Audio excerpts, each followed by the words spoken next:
Hello प्यारे बच्चों, कैसे हैं आप सभी। आज का क्लास है कि हिंदी व्याकरण में जो है हम लोग प्रत्यय को कैसे पहचानेंगे, उपसर्ग को कैसे पहचानेंगे।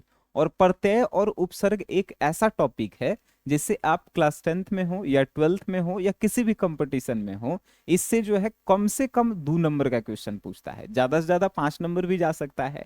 ठीक है, तो आज के क्लास को करने के बाद अगर आपको प्रत्यय पहचानने नहीं आ रहा है, उपसर्ग पहचानने नहीं आ रहा है, तो समझिएगा कि हम तो मास्टर की कैटेगरी में नहीं हैं। ठीक है, लेकिन अगर आपको क्लास करने के बाद ये पूरा दिमाग में अट जाए तो इस क्लास को जो है सबसे पहले लाइक करेला है और इसको जो है अपन सुंदर दोस्तों में शेयर करेला है। आइए प्यारे बच्चों, सबसे पहले जानिए कि उपसर्ग होता क्या है। ठीक है, उपसर्ग किसे कहते हैं।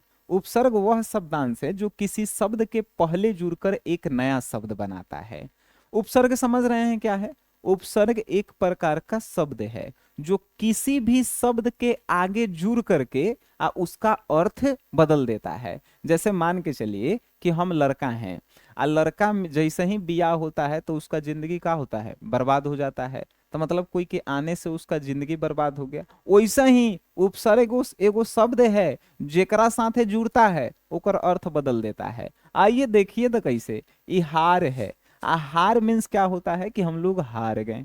आज जैसे ही प्यारे बच्चों इसमें आ जुटा तो ये तो आहार हो गया। आहार मतलब भोजन, मतलब हार को बदल करके आहार कर दिया। तब बदला कौन है, आ। तो आ जो है प्यारे बच्चों क्या है, उपसर्ग है। आइए आइए एक और एग्जांपल देखिए। हार है लिखल, अब हार मीन्स हार ही गए। इसमें जैसे ही प्र जुटा तो ये हार को बना दिया प्रहार। हार मतलब हार रहे थे, अब प्रहार मतलब किसी पे अटैक करना। मीन्स प्र जो है हार को बदल दिया, ये बदला है। यही कहलाएगा प्यारे बच्चों क्या, उपसर्ग कहलाएगा। अब आपको बातें समझ में आ रही है उपसर्ग क्या है। उपसर्ग जो किसी भी शब्द के आगे जुड़कर उसका जो है क्या कर दे, अर्थ बदल दे, उसे हमने के क्या कहते हैं, उपसर्ग कहते हैं। अभी आपको नहीं समझ में आया है, अरे हमको पता है। आइए, उपसर्ग के हिंदी में जो है 4 प्रकार होते, 4 प्रकार होते हैं। ऑब्जेक्टिव में आपसे पूछेगा कि उपसर्ग के हिंदी में 4 प्रकार, उपसर्ग के हिंदी में कितने प्रकार होते हैं, आप बताइएगा। 4 गो, एगो संस्कृत के उपसर्ग, एगो हिंदी के उपसर्ग, एगो उर्दू के उपसर्ग और एगो जो है अंग्रेजी के उपसर्ग। आपके मन में प्रश्न होगा कि सर संस्कृत के उपसर्ग क्या होते हैं। जैसे ही आगे वाला अगर शब्द आपको संस्कृत में कोई दिखाई देवे तो उस संस्कृत के उपसर्ग होगा। अगर ये आगे वाला जो है उपसर्ग जो है हिंदी में दिखाई देवे तो हिंदी के उपसर्ग होगा। अब समझ गए, उर्दू में दिखाई देवे तो उर्दू के उपसर्ग, और अंग्रेजी में दिखाई देवे तो अंग्रेजी के उपसर्ग। बात समझ में आई तो बोलो हाँ। अब कहेंगे सर कि एगो अंग्रेजी वाला समझाइए। जैसे हम प्यारे बच्चों लिखें टिकट, यहाँ लिख दिए मार। अब देखिए मार जो है मीन्स मारना किसी को। अब इसमें टिकट जोड़ गया तो क्या हो गया, टिकट मार मतलब एगो टिकट चोरी करे वाला। तो अर्थ बदल गया, तो टिकट तो यहाँ पे अंग्रेजी शब्द था, तो ये जो है अंग्रेजी के उपसर्ग हो गए। बातें समझ में आ रही है आप सभी को। अभी भी नहीं समझ में आ रही है आपके लिए तो इतना खतरनाक जो है लेके आए हैं एग्जाम्पल कि आप देख के जो है चकरा जाइएगा। पूछेगा कि अति लाभ में कौन सा उपसर्ग है, तो भाई अति जो है उपसर्ग है। अधिराज में कौन सा है, तो अधि जो है उपसर्ग है। आप कहेंगे कि यहां तक तो ठीक है सर, लेकिन हमको अगर नहीं आए तब। जैसे प्यारे बच्चों आप समझिएगा, आपसे पूछ देवे कि पर्यवेक्षक का जो है, पर्यवेक्षक में जो है कौन उपसर्ग है। आप कहेंगे कि क्या सर पर्य है, नहीं पर्य नहीं है, परी है। परी जोर वीक्षक, ये दोनों मिलके बना है पर्यवेक्षक। अब ध्यान रखिएगा कि उपसर्ग में किस बात का ध्यान रखना है। प्यारे बच्चों जैसे ही उपसर्ग में आप देखिएगा तो ये बाद वाले जो शब्द हैं, पहले वाले शब्द का अर्थ निकले ना निकले हमारा कोई मतलब नहीं है, लेकिन ये जो बाद वाले अर्थ हैं इनका अर्थ, ये जो शब्द हैं बाद वाले इनका अर्थ निकलना चाहिए। नहीं निकलेगा तो ये जो है उपसर्ग आगे वाला हो ही नहीं सकता है। ठीक है, देख रहे हैं लाभ का अर्थ निकल रहा है, राज का, करण का, संख्य का, सभी का, कानून का, कर मतलब टैक्स होता है, आदमी, नाम, रोटी, ये सब का अर्थ निकल रहा है। इस सब के तो कोई अर्थ कोई के निकल रहा है कोई के नहीं निकल रहा है। मतलब उपसर्ग में जो है लास्ट वाले शब्द का अर्थ निकलना चाहिए, पहले वाले का निकले चाहे ना निकले। ठीक है, आइए अभी जो है आपको जो है उपसर्ग पढ़ाए हैं, तो अब देखिए प्रत्यय क्या है। प्यारे बच्चों, प्रत्यय जो है पढ़ाने से पहले हम आपको जो है एगो बात बताना चाहेंगे। उपसर्ग और प्रत्यय सिर्फ पढ़ लेने से आपके दिमाग में नहीं घुसेगा, इसके लिए प्रैक्टिस चाहिए। प्रैक्टिस के लिए जो है क्या करना होगा, आपको क्वेश्चन घर पे बनाना होगा या टेस्ट लगाना होगा। आप कहेंगे कि टेस्ट हम कहाँ से लगाएंगे, टेस्ट लगाने के लिए हमारे पास सुविधा है, ठीक है। उसके लिए जो है आप प्ले स्टोर से एक एप्लीकेशन डाउनलोड करेंगे जिसका नाम है SGS क्लासेस। जैसे ही इसे आप डाउनलोड करेंगे, हिंदी इंग्लिश का जो है, अगर आप बोर्ड एग्जाम की तैयारी कर रहे हैं तो हिंदी इंग्लिश का एक खतरनाक जो है कोर्स आपको दिखाई देगा, जिससे आप 200 नंबर की तैयारी, मतलब अब ये मतलब 200 नंबर वाला जानते हैं, टेंशन अपन दिमाग से निकाल दीजिएगा। चलिए आइए अब जो है प्रत्यय पे आते हैं, ठीक है। प्रत्यय जो है क्या है, प्रत्यय प्रत्यय वह शब्दांश है जो किसी धातु या शब्द के अंत में जुड़कर एक नया शब्द बनाता है। उपसर्ग क्या कर रहा था, तो आगे जुड़कर जो है उसका अर्थ बदल दे रहा था। मतलब उपसर्ग आगे जुड़ रहा था, अब प्रत्यय जो है बाद में जुड़ के उसका अर्थ बदल दे रहा था। बात समझे।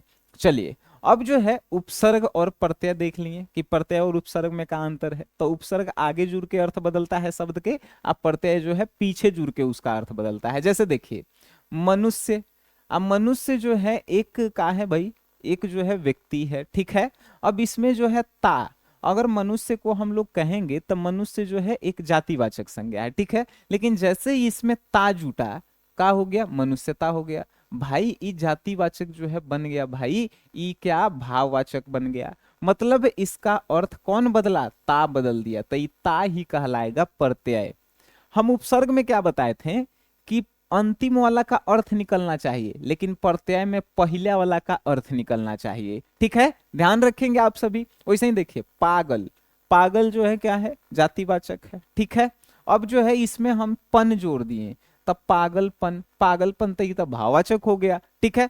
अब देखिए आपसे प्यारे बच्चों पूछे कि प्रत्यय कितने प्रकार के होते हैं, 2 प्रकार के। कौन कौन, तो कृत प्रत्यय और तद्धित प्रत्यय। अब देखिए आपसे पूछे कि कृत प्रत्यय क्या होता है, तो कृत प्रत्यय क्या होता है, तो धातु में जुड़ने वाले प्रत्यय को ही हमनी के कृत प्रत्यय बोलते हैं। आपके दिमाग में तुरंत एगो खटाक देना क्वेश्चन आया होगा कि धातु क्या होता है, धातु मतलब लोहा चांदी सोना। अरे ना भाई ना, हिंदी के ग्रामर में धातु केकरा कहल जाला, तो क्रिया के शुद्ध रूप के, जैसे कि लर हो गया, जा हो गया, जा।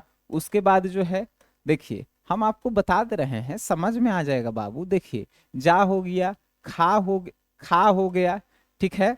खा हो गया मतलब क्रिया के शुद्ध रूप। अब कैसे कहेंगे, देखिए लर जो है धातु है, जैसे ही एकरा में ना जोड़े तो ये का बन गया, लरना हो गया। तो ये जो है लरना एगो क्या हो गया, क्रिया हो गया।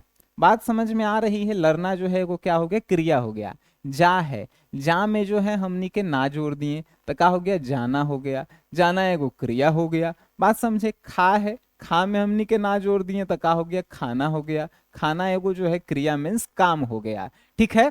तो ये जो है क्या, कृत प्रत्यय किसे कहते हैं, तो जब किसी धातु में, धातु समझ रहे हैं, क्रिया के मूल रूप को धातु कहते हैं, ठीक है। तो उसमें अगर कोई जुड़ रहा है, जैसे ना, ये सब जो है क्या होगा, तो ये सब जो है कृत प्रत्यय होगा, ठीक है। अब देखिए कृत प्रत्यय भी जो है 4 प्रकार के होता है, कृता, कृतवाच्य, कर्मवाच्य एंड करणवाच्य एंड भाववाच्य। अब इसको आपको पढ़ना जरूरी नहीं है। क्यों नहीं पढ़ना जरूरी है, तो ये सब जो है नेक्स्ट लेवल की बातें हैं जो आपसे जो है परीक्षा में कहीं नहीं पूछेगा। आइए अब देखिए इसका भी जो है हम लोग कुछ प्रैक्टिस कर लेते हैं, बिना प्रैक्टिस के जो है हमने से कुछ बनेगा नहीं, ठीक है।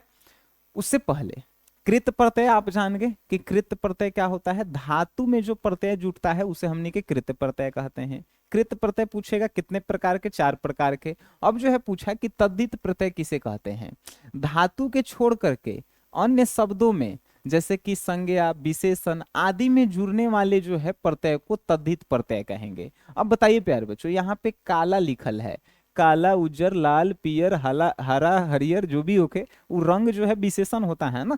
तो आप यहाँ पे तो धातु नहीं है, विशेषण है। अब विशेषण में जो है पन जुड़ा है, तो ये क्या बना है, कालापन। अगर आपसे क्वेश्चन पूछा कि पन जो है उपसर्ग है कि प्रत्यय है, तो आप तो कहेंगे कि सर ये जो है क्या है, प्रत्यय है। लेकिन पूछेगा कि ये कौन सा प्रत्यय है, तब आप कहेंगे कि तद्धित प्रत्यय है पन। कैसे है, तो ये धातु में नहीं जुटा है, ये जो है कोनो विशेषण में, धातु के अलावा किसी भी चीज में जो है जुड़ करके उसका अर्थ बदले, तो उसे हमनी के कहेंगे, क्या कहेंगे, तद्धित प्रत्यय कहेंगे।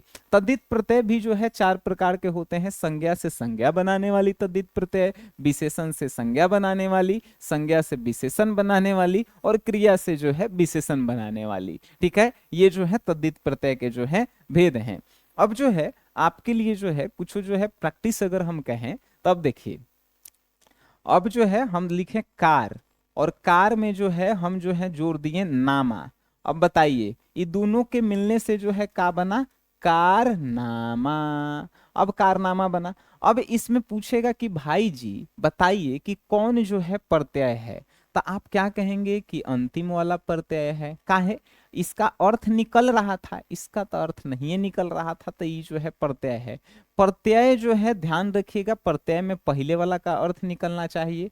उपसर्ग जब बनाएंगे प्यारे बच्चों, तो उपसर्ग में जो है क्या, तो उपसर्ग में जो है बाद वाला का अर्थ निकलना चाहिए। ठीक है, कॉन्सेप्ट क्लियर हुआ, कॉन्सेप्ट क्लियर हुआ, तो अब ऑब्जेक्टिव आएगा, तो आप गोली की तरह जो है मारेंगे। ठीक है, आप प्रैक्टिस जाके इस जिस क्लासेस ऐप पे जो है जरूर कीजिए। जब आप प्रैक्टिस करेंगे तो आपके जो है और भी कॉन्सेप्ट जो है क्लियर हो जाएंगे। और ध्यान रखिएगा, ऐसा कोई भी एग्जाम नहीं हुआ है जहां से उपसर्ग और प्रत्यय जो है क्वेश्चन आया नहीं है। ठीक है, मिलते हैं आप सभी से नेक्स्ट क्लास में, तब तक के लिए टाटा बाय बाय, धन्यवाद।